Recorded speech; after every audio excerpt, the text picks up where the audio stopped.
नमस्कार। यो च्यानललाई हेरिराख्नुभएका सम्पूर्ण दर्शकहरुमा धेरै धेरै नमस्कार। आज हामी तपाईहरुलाई सोलुखुम्बु सदरमुकामदेखि फाप्लु हुँदै दुधकुण्डसम्मको यात्रा तपाईहरु सँगसँगै गर्ने जमर्को लिएर आएका छौं।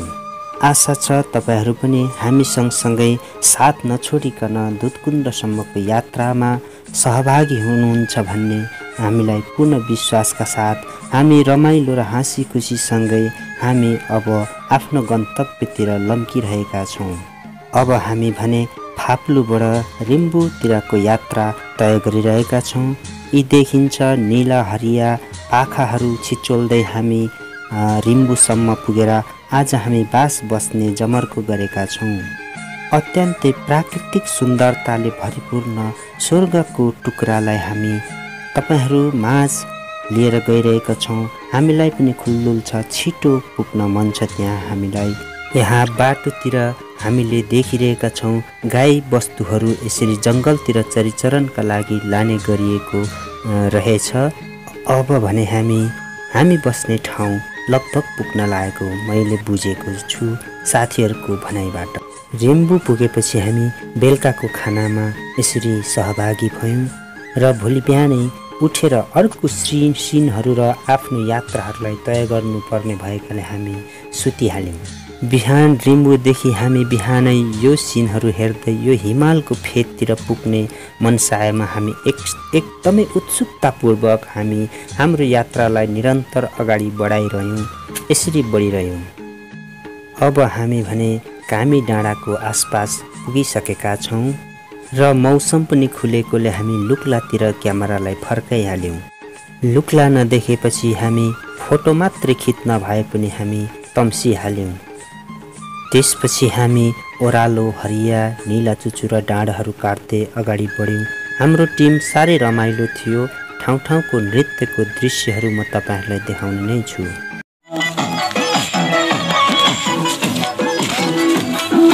यसरी हामी रमाउँदै कामी डाँडामा गएर चियापान गरिसकेपछि फेरि हाम्रो यात्रालाई निरन्तरता दिँदैछौँ। यिनै सुन्दर पहाडहरूको बीचबाट डाँडा काँडाबाट हामी हाम्रो यात्रालाई बिस्तारै बिस्तारै हामी अगाडि ठेलिरह्यौँ र अगाडि लम्किरह्यौँ। यहाँतिर सुनपातीको इस्माइलहरू पनि प्रशस्तै आइरहेको थियो। सुगन्धले भरिपूर्ण यी जङ्गलहरूमा हिँड्दाखेरि हामीलाई थकानको कुनै पनि आभासै भएको थिएन। तर पनि हामी कोही ठाउँ बिसाउँदै र रमाउँदै अगाडि बढिरहेका थियौँ। यी दृश्यहरूलाई हामीले नजिकबाट र टाढाबाट हेरिरहेका थियौँ। यी कुहिरोले छोप्न खोजिरहेका लाग्थ्यो हामीलाई देखेर। यी पहाडहरू लजाइरहेका छन्। कुहिरोको घुम्टो उडेर उनीहरूले हामीलाई लुकी लुकी चियो गरेको हामीले महसुस पनि नगरेका होइनौँ। यिनै प्राकृतिक रूपहरूलाई निहाल्दै हामी अघि बढिरह्यौँ र नजिकैको चौतारामा बसेर एकछिन थकाइ मार्ने र अनि आफूसँग भएका खाजा खाएर अगाडि बढ्ने निधोका साथ हामी खाजामा यसरी तयार भइहाल्यौँ। खाजा हामीले खाइसकेपछि आफ्नो गन्तव्यलाई नै हामीले पुर्याउनु पर्ने भएकोले तुरुन्तै हामी अघि बढिहाल्यौँ। कोही ठाउँ उकाली त कोही ठाउँ ओह्राली हामीले हिँडेको सायद हामीलाई हाम्रो थकानको महसुसै नभइकन हामी कति सजिलैसँग डाँडा काँडाहरू पार गर्दै गइरह्यौँ।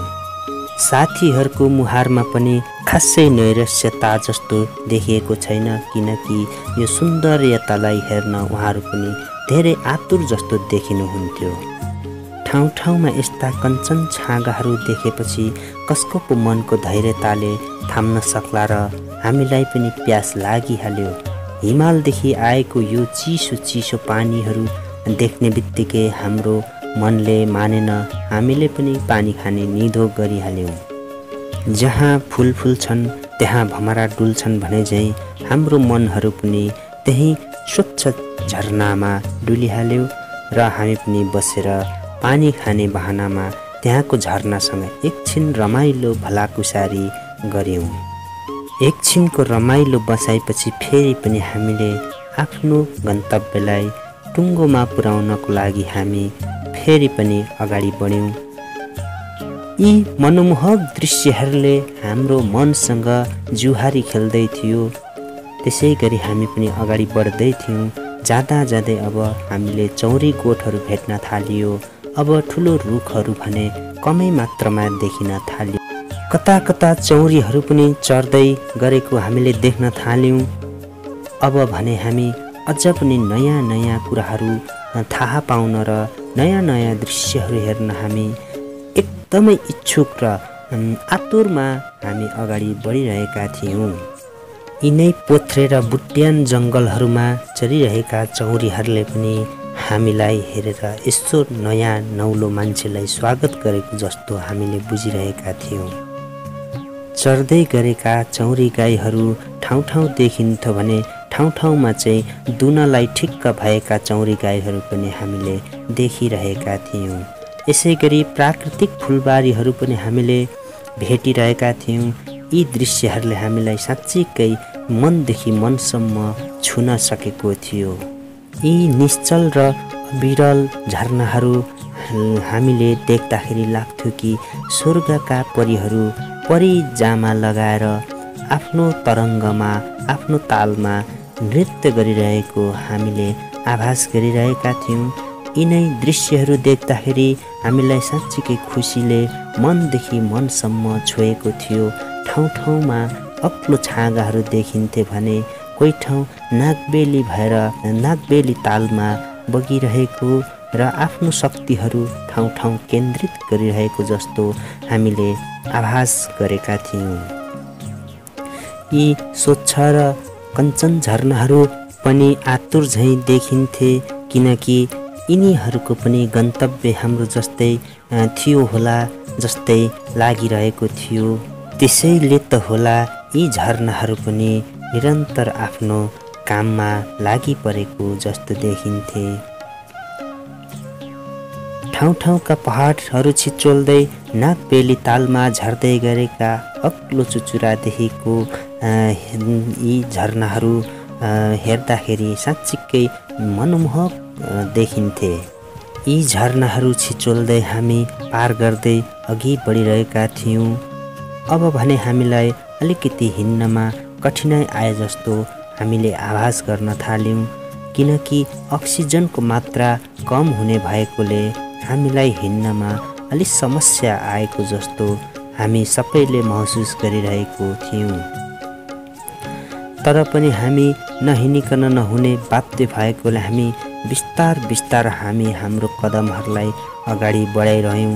साथीहरूको अनुहारमा पनि त्यति साह्रो रोचकता भने अहिले देखिएको छैन। आफ्नै गतिमा हामी निरन्तर अघि बढिरह्यौँ, किनकि हामीले त्यो मनमोहक हिमालको दृश्यहरू हेर्नु छ, त्यो तालमा हामी डुबुल्की मार्नु छ, त्यही आशाले हामी अगाडि बढिरह्यौँ। हाम्रो प्रयासहरू अगाडि बढिरहेको थियो। साथीहरू भने अगाडि बढिराख्दा म चाहिँ क्यामेरामा कैद गर्दै गरेका यी तस्बिरहरूले गर्दा अलिक पछि परेकोले साथीहरू भेट्न अलिक जोडले लम्किरहेको थिएँ। अहिले भने हामी सहस्रबेनी पुगेका छौँ र सहस्रबेनीदेखि उकालोको कठिन पनि निकै नै दर्दनाक भएको हामीले महसुस गर्यौँ। साथीहरूको पदभन्दा पनि आँखा मात्रै माथितिर देखिन खोजिएको हिमालको टुप्पोतिर गइरहेको थियो। अझै पनि हामीले यस्ता चट्यान भएका यी पहाडहरू छिचोल्दै अगाडि जानुपर्ने भएकोले हामी बिसाउँदै बिसाउँदै बिस्तारै कछुवाको गतिमा हाम्रो गन्तव्यलाई निरन्तरता दिइरहेका थियौँ।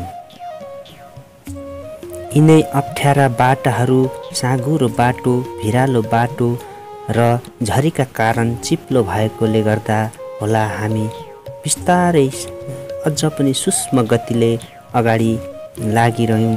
तर पनि हाम्रो मन मुटुभित्र यिनै स्वच्छ झरना, यी पाखा पखेराहरू असाध्यै रमाइलो लागिरहेको थियो। यिनैलाई निहाल्दै र बिसाउँदै हामी आफ्नो गतिलाई भने कायमै राखिरह्यौँ।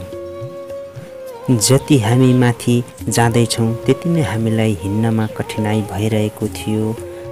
कारण त्यही अक्सिजन कम भएकोले होला हामीलाई अलि अप्ठ्यारो महसुस भइरहेको जस्तो लागिरहेको थियो। तर पनि हामी हिम्मत भने हारेका थिएनौँ। यिनै अप्ठ्यारा बाटाहरूलाई पनि हामीले एकदम मुकाबिला गर्दै हाम्रो यात्रालाई अगाडि नै बढाइरह्यौँ। अब भने हामी लगभग हिमालको फेदतिर पुगेको जस्तो महसुस गरिरहेका थियौँ, किनकि हामीलाई यी पहाडहरूले छोडेर चट्टे पहाडहरू चट्न थालेको पनि निकै बेर भइसकेको थियो। हाम्रो आँखाहरू निरन्तर हिमालको फेदीतिर मात्रै गइरहेको थियो र अब हाम्रो यात्राहरू पनि लगभग नजिकिँदै गर्दाखेरि हाम्रो खुसीको सीमा भने माथि माथिसम्म पुगेको थियो। नुम्बुर हिमालको फेदतिर पुगेपछि हामीले यसरी ट्यानहरू टाँगिरहेको र हिन्दू धर्मावलम्बीहरू आराधनाको लागि आएका र हामी जस्तै हिमालको दृश्यहरू अवलोकन गर्न आएका मान्छेहरू प्रशस्तै देखिन थाले। हामीले यो हिमाल देख्न थालेपछि झन् हामीलाई नजिकै जान आतुर भएकोले हामी फटाफट अगाडि हाम्रो पाइला बढाइहाल्यौँ। जति जति नजिक पुग्यो त्यति त्यति हामीलाई हर्षको ढिक्काहरू थपिरहेका थिए। हर्षका सीमाहरू अपार भएर हामीसँग उछलपुछल हुँदै भए पनि हामी अझ पनि हाम्रो यात्रालाई अगाडि बढाइरह्यौँ। अब भने हामी दुधकुण्डको नजिक पुगिसकेका छौँ। यहाँ भक्तजनहरू आफ्नै गतिमा हिँडिराख्नु भएको छ भने अन्य आन्तरिक तथा बाह्य पर्यटकहरू पनि त्यसै गरी हामीले छिट्टपुट्ट देख्न थालेका छौँ। यसपालि भने यो लकडाउनको कारणले गर्दाखेरि धेरै भक्तालुजनदेखि पर्यटकहरूको कमी आएको हाम्रो जानकारीमा आएको छ। यो दुधकुण्ड सरोवर ताल धेरै विशाल र गहिरो, यसको गहिराई कतिसम्म छ भन्ने कुरा अहिलेसम्म पनि पत्ता नलागेको कुरा जानकारीमा आएको छ। यसै गरी हामीले हिमको फेदीहरू यी यताउदी रहेका मनमोहक दृश्यहरूले गर्दा हाम्रो मनलाई त्यतैतिर तानिरहेको थियो। हामी लोभिन थालेका थियौँ। यी सिनहरू देख्दाखेरि हामीलाई लाग्थ्यो कि स्वर्गमै पुगेर हामी स्वर्गको अवलोकन गरिरहेका छौँ, स्वर्गको भ्रमण गरिरहेका छौँ जस्तो हामीलाई लाग्दथ्यो। साँच्चीकै प्राकृतिक सौन्दर्यताले भरिएको यो ठाउँ असाध्यै मनमोहक र रमाइलो रहेकोले गर्दा पनि धेरै मान्छेहरूको भिडभाड लाग्ने गर्दथ्यो। सामुद्रिक सतहदेखि करिब 4592 मिटरको हाइटमा रहेको यो दुधकुण्ड ताल साँच्चीकै मनमोहक र असाध्यै मनोरम दृश्यले भरिएको एक स्वर्ग नगरी भन्दाखेरि पनि फरक नपर्ला। यिनै वरिपरि रहेका नजिकै भएका हिम दृश्यहरूदेखि लिएर मनमोहक दृश्यहरूले गर्दा साथीभाइहरूलाई पनि फोटो खिच्न रहर जागिहाल्यो। अब भने मेरो पनि लगभग बिदा माग्ने समय आइसकेको छ। यतिन्जेलसम्म तपाईहरूले मलाई साथ दिनुभएकोमा तपाईँहरूलाई मुरी धन्यवाद दिँदै मसँगै साथमा जानुहुने मेरा कलाकार साथीहरूको नाम देवकी राई, युवराज शर्मा युराक, चक्रसागर राई, दिलकान्छा राई, गुणराज भट्टराई, टोपेन्द्र तामाङ, सृजन भट्टराई, सुजित राई, सन्तनारायण श्रेष्ठ, रश्मिता मगर, युटी शेर्पा र विनोद खड्काज्यूलाई पनि मुरी धन्यवाद दिँदै म अन्तमा के भन्न गइरहेको छु भने तपाईहरूले यो हेरिराख्नु भएको बेकारी समस्या युट्युब च्यानललाई धेरैभन्दा धेरै माया, लाइक, कमेन्ट अनि सब्सक्राइबर गरी सेयर गरी तपाईहरूले साथ दिनुहुन्छ होला भन्ने पूर्ण आशाका साथ म तपाईहरूको माझबाट बिदा हुन चाहन्छु। हस्त धन्यवाद। म चक्रसागर राई तपाईहरूको माझबाट यो दृश्यहरू छोड्दै ओझेल परेको कुरा अवगत गराउँदछु।